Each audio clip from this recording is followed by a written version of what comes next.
Hey guys, and welcome back to the channel. So today I want to talk a little bit about the leaks that I playtested yesterday. So I'm in San Cristobal de las Casas in Mexico. As you can see, it's a very nice sunny day today. So coming to you from outside. So I tested quite a few of the things that I found on the internet. I decided to use the light Sadeth. I was playing against the Farsight Enclaves with a new Tau Codex, and it was an interesting game. So my opponent wasn't the most experienced Tau player, so it did come out as a win for me, quite a large one. But mostly what I wanted to look at were the leaks that we've seen so far and how we can use them. So with Light, I didn't have the Warlord trait because we haven't seen it yet, and I was sort of fairly minimal in playing the stratagems as well, simply because I wanted to use mostly the ones that we do know are confirmed, and obviously the ones that we've already seen previewed. So, initial thoughts.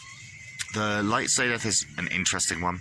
The Advance and Shoot is obviously very useful. We all know that from Soaring Spite. But I wasn't really playing Troops and Transports. Again, I'm not sure if that's going to apply to that one as well, so I kind of didn't really want to play that. And the 12 inches only being hit on a 4 or more is a very interesting rule. It feels a bit like a trap.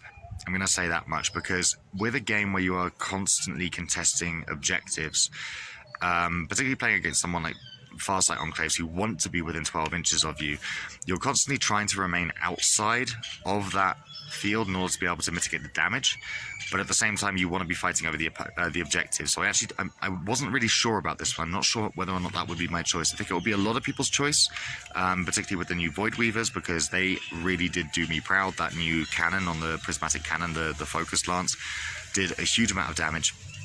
And generally, I think with the weapons profiles as well, we're looking at being a little bit more careful in choosing our targets. So, I mean, I don't know about you guys, but anyone who plays Frozen Stars or any of the more sort of melee-focused builds will probably be okay with having the lower strength weaponry, because you get to reroll all failed wounds.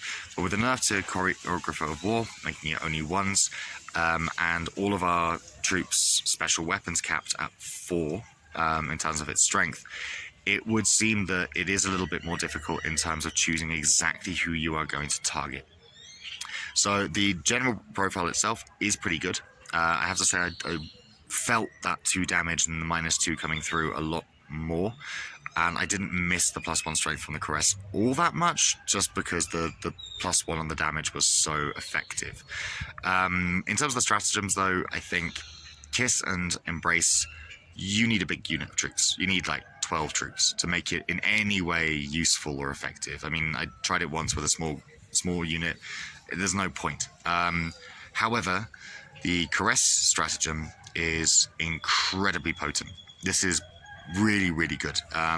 Like really amps our damage potential up to the nth degree, simply because you're able to completely ignore all of those invuln saves. Another combination that I used using from the leaks was I used Gregoric's Rose and one of the new Troop Master pivotal rolls, which is that you ignore invulnerable saves on a wound roll of a 5+. And you reroll all failed wounds with new Gregoric's Rose, and it's 3 damage. It is a really potent combo, and I think I took out most of a Riptide just with him. The characters themselves have so much damage potential now. It's that which was the real takeaway for me. So I think I will probably be going into kind of a bit of hero hammer with it, because I do think that the pivotal roles that we have now that they cost points as well and not CP, there's almost no reason not to take them unless you're really fighting for points with other things. As I said, the Void Weavers was really good. I used a unit of 6 bikes with Shuriken Cannons with a new updated profile. Shuriken Cannons are great, but bikes I still think are lacking a bit of a punch, just because of the nerf to Choreographer of War. So having them at strength 5 is good, but again, you need to choose your target. So I ended up getting tar pitted a little bit there, which I didn't really necessarily want, but I did keep him out of action for a long period of time as well, because I was trapping his Ghost Keel essentially in combat, which helps to mitigate some of the damage potential of his army. Overall, though, the one real takeaway was the Luck of the Laughing God. What a great rule. just giving us those rerolls is just fantastic. I mean, I would definitely try and save some for saves, because as any Harlequins player knows, you've got mostly a 50-50 chance. And because of the amount of characters I was taking, he was obviously taking Assassinate, which is kind of an auto-include if I'm running 7 characters or whatever I was running. So what I would do is I would always wait until that last roll and then re-roll the saves to make sure that those characters survived, which was really, really good. Very much enjoyed that rule. I want to see the exact wording of it in the codex, because it might be that I've played it wrong. Same with a few other things, including the light Sadeath, because again, there are certain things that I may not have gotten 100% correct because, well, we don't have the full wording yet, or we don't have the full codex. The psychic powers came out just before I played the game as well, and so I used the new Fog of Dreams, Veil of Tears, and the new Mirror of Minds and Shards of Light. All of them, I would say, are definitely worth taking. Mirror of Minds is now nice because you've got the D3 and then the roll-off, which is good because obviously you want to make sure that you at least do some kind of damage if you're going to be casting a spell that also requires quite a high casting roll. So that was quite good. I did manage to get lucky with my D3s, not so lucky on the roll-offs, but generally managed to do a fair amount of mortal wounds. Same with Shards of Light, and at the moment we've got to see how things like the Phantasm Grenade Launcher change, because obviously I'm having to play some of the profiles out of the book, some of the profiles from the leaks, so we'll see how everything sort of ties in together. But overall, I would say it was a really positive experience of like looking through how these things might actually work practically. And I really liked looking at the new profiles, particularly the weapons profiles for things like the DJ as well, who is now, it seems like it shouldn't be that powerful, but it is actually really powerful, particularly when you use the pivotal rolls on him. So the Exploding 6 is, sure, maybe it was 1/6 per time shooting, which I scored, but it can be nothing. But that just gives him just that extra bit of punch that can really, really take things down. I was using my Death Jesters to sort of take out the drones before then charging everything and stopping him from doing Overwatch and all of these different things.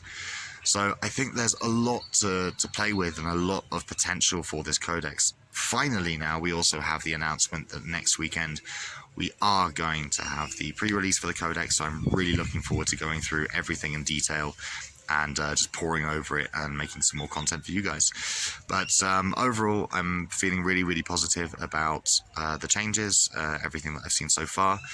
Choreographer of War is a little bit of a painful nerf, but it is not the be-all and end-all. The fusion pistol out of the box leak, I also have no problem with. Particularly since now you do want neuro disruptors, because I mean you kind of want as many as you can, just because that one mortal wound on the hit roll is just brilliant. You know, you get multiple small troops or like even larger troops of 12 with, you know, as many neuro disruptors as you can fit in, and you know you're chipping off wounds here, left, right and center, and then the psychic powers are doing the same thing, and then you've got potential mortal wounds on your Death Jester, you've got extra mortal wounds on your Troop Masters, you've got so many different things that you can do just to get through and do the damage that we actually need to do, because even with all of the damage mitigation, I will still say we are pretty squishy. The moment you get close to us, we better be the ones charging, because otherwise you do get torn apart. So we'll see how this all continues. We'll see what else we've got available to us. As I say, the stratagems, I was a little bit careful about which ones I used, because we don't know if that's going to happen, and just mixing and matching the best things from the book seemed a bit unfair, and the leaks. So overall, though, pretty positive. I'm looking forward to next week. Hopefully me and Wes will go over those things together and do another episode of Encore for you guys. So thank you very much for listening, and I'll see you again soon. Bye.